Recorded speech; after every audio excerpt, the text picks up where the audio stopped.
Hello കൂട്ടുകാരെ, അതിൻ്റെ ഏതും തൊട്ടത്തിലേക്ക് എല്ലാ കൂട്ടുകാർക്കും വീണ്ടും സ്വാഗതം. പുതിയൊരു വീഡിയോ ആയിട്ട് നമ്മൾ വന്നിട്ടുണ്ട്. ഒരു സൺഡേ വ്ലോഗ് തന്നെയാണ്. വീണ്ടും സൺഡേ ആയതുകൊണ്ട് ഇന്നൊത്തിരി ചായ കുടിക്കാമെന്നൊക്കെ വിചാരിച്ചു. അങ്ങനെ ചായ ആയിട്ട് നമ്മൾ സിറ്റ് ഔട്ടിൽ വന്നിങ്ങനെ റോഡിലേക്ക് നോക്കി ഇരിപ്പുണ്ട്.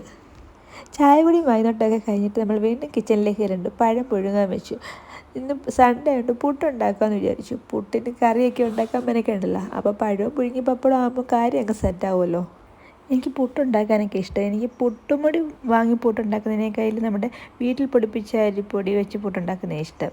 ഇത്തിരി മെനക്കെട്ടാലും ടേസ്റ്റ് കൂടുതലാണല്ലോ. അതിനിടയ്ക്ക് നമ്മുടെ കേതപ്പൻ എണീറ്റിട്ടുണ്ട്. അതിൻ്റെ പപ്പടം വേണം എന്നൊക്കെ പറയുന്നുണ്ട്. ഇന്നത്തെ കുറച്ച് നേരത്തെ പരിപാടിയെല്ലാം ബ്ലോക്കായിട്ടുണ്ട്. അങ്ങനെ പുട്ടിനുള്ള മാവ് കുഴച്ച് വെച്ചിട്ട് അതിലേക്ക് തേങ്ങയും ചുരണ്ടി ഇട്ട് അടച്ച് വെച്ചു.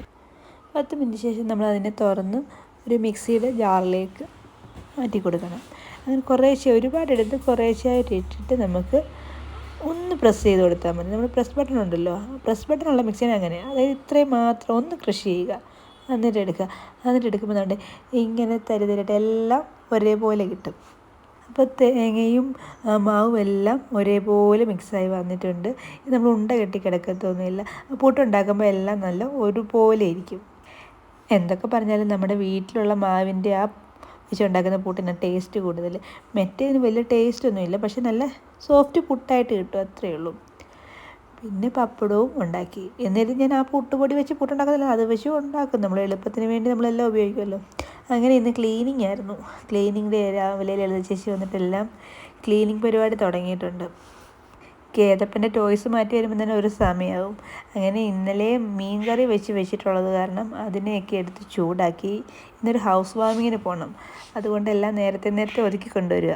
നമ്മുടെ ഏതൻ തോട്ടത്തിലെ കുറച്ച് വെണ്ടയ്ക്ക കിട്ടിയിട്ടുണ്ട്. അതിന് നമുക്ക് മെഴുക്കുവരട്ടി വെക്കാമെന്ന് വിചാരിച്ചു. അതെല്ലാം രാവിലെ അതിനുശേഷം പിച്ചി കൊണ്ടുവന്നിട്ടുണ്ട്. അതിനെ നമ്മൾ അരിഞ്ഞ് മെഴുക്ക് വരട്ടാനായിട്ട് വെച്ചു. ഇതിൽ വലിയ ഒരു ടൈപ്പ് വെണ്ടയ്ക്ക, അത് കാരണം ഇങ്ങനെ നടക്കും. ഞാൻ ഇത്തിരി വലുതായിട്ട് തന്നെ ഇതിന് പീസാക്കി ഇട്ടതും.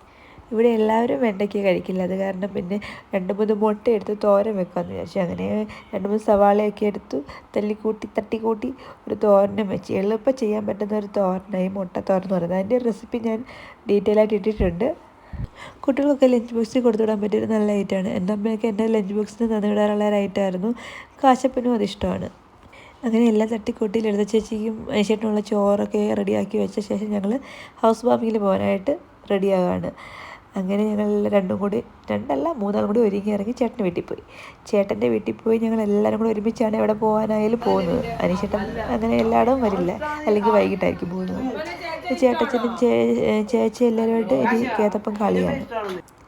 പിന്നെ ഞങ്ങൾ അവിടെ എത്തി. അവിടെ പരിചയക്കാരെയൊക്കെ കണ്ടു, കാര്യം പറഞ്ഞു. സുജാതമ്മയ്ക്ക് ഇഷ്ടപ്പെട്ട കുറേ ആൾക്കാരെയൊക്കെ കണ്ടു, സംസാരമായിരുന്നു.